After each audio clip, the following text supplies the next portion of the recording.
welcome back to another Crit D&D Player's Guide to Ravean type world building video. This time we're going to talk about the Slush Harbor. It is the last kind of region within the Mistkeep Mining Guild's territory.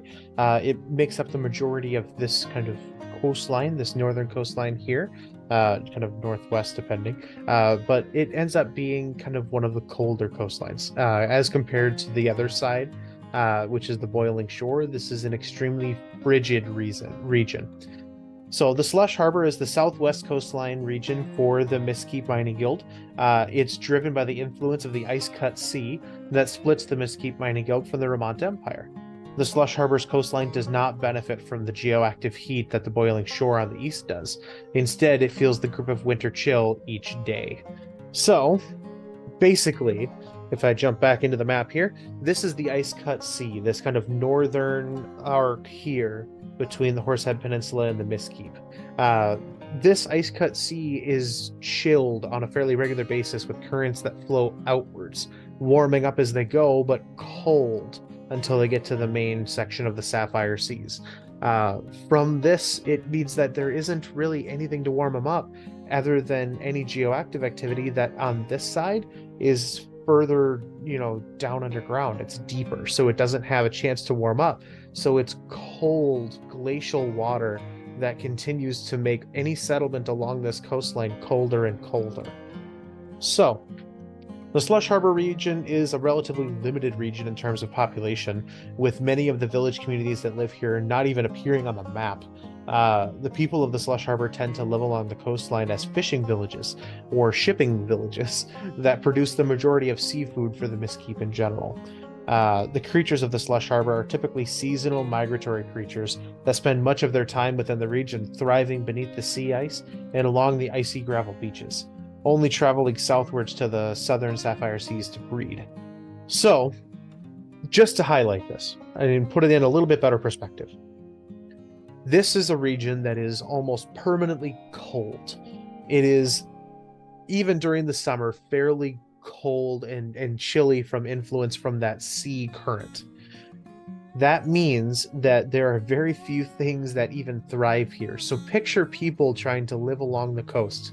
Where do they get their food? They end up getting their food from the ocean.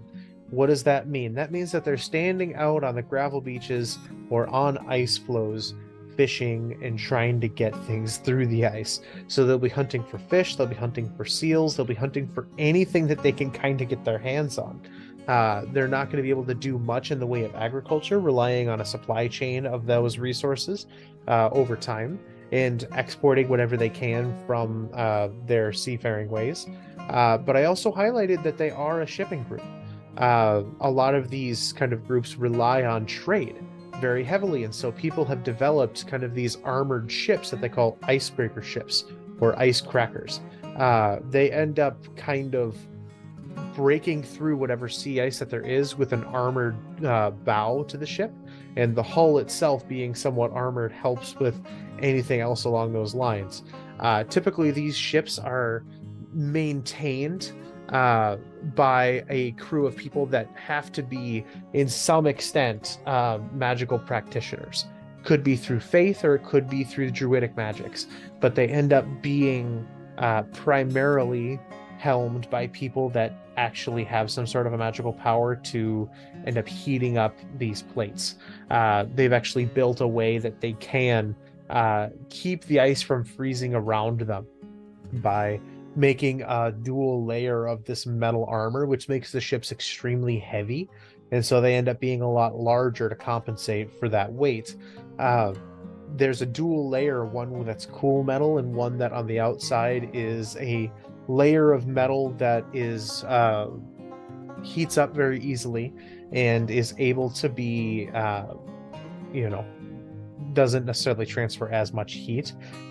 This layer of metal, they use spells like heat metal and concentrate on it in kind of shifts every now and then to try to make sure that as it gets too cold and they need to break the ice within things, they can end up heating that metal and heating the water around their ship to some extent.